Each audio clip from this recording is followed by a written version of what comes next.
Selamat siang semuanya.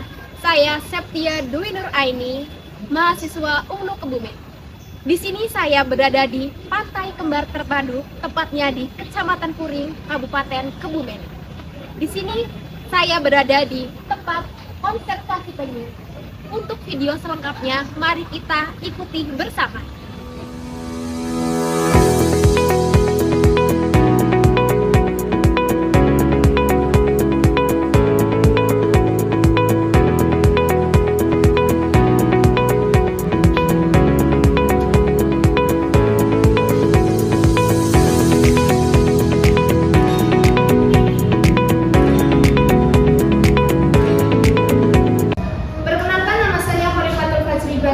Dari Universitas Ma'arif Nahdlatul Ulama Kebumen. Saya di sini akan meliput tentang sejarah konservasi penyu dan bagaimana pelestariannya hingga sampai saat ini. Kita akan berbincang dengan narasumber kita, dengan Bapak siapa, Pak? Saya Yudiarto, di sini saya sebagai bendahara konservasi penyu yang di Pantai Kembar.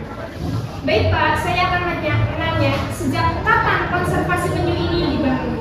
Untuk sejarah konservasi penyu dibangun sejak tahun 2020, Mbak. Jadi awal kita mulai itu 2020. Jadi pas waktu itu pas COVID, kita baru mulai untuk kegiatan konservasi penyu yang di Pantai Kembar Terpadu ini. Baik, Pak, bagaimana tantangan dalam mengelola konservasi penyu di sini?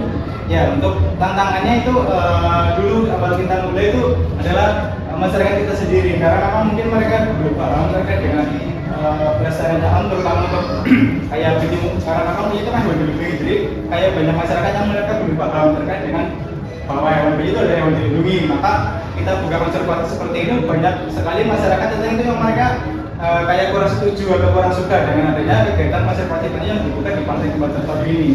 Jadi memang untuk awal kita tujuannya itu adalah untuk melestarikan alam atau lingkungan yang ada di daerah pesisir Pantai Kembar Terpadu ini.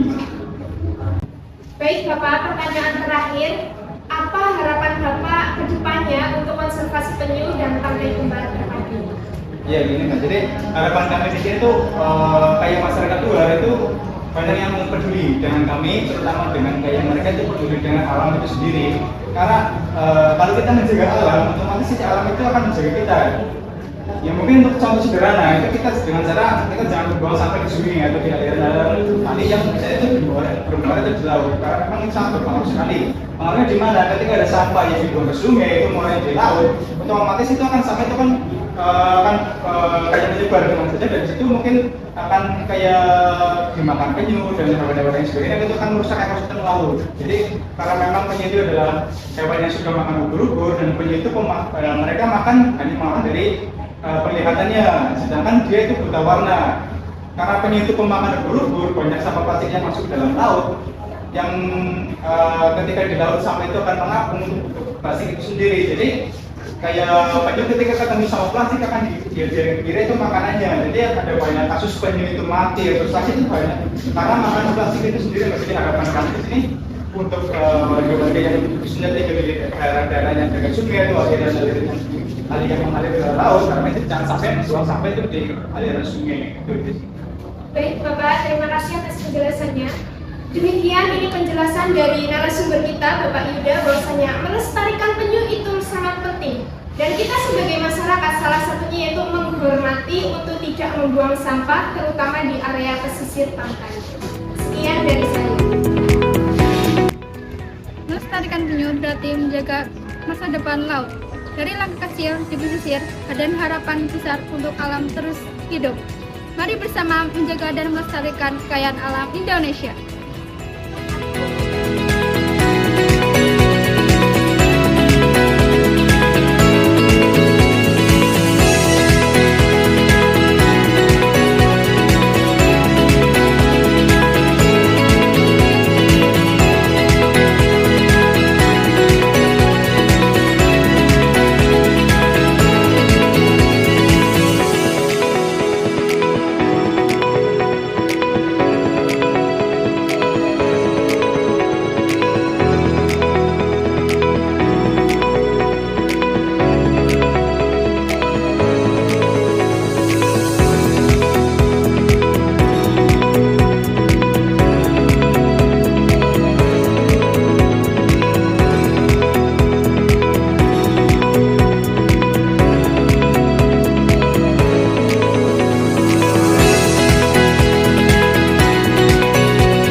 sudah meninggal ya Pak. Iya. Bapak kira-kira kenapa sih sebabnya penyu ini meninggal?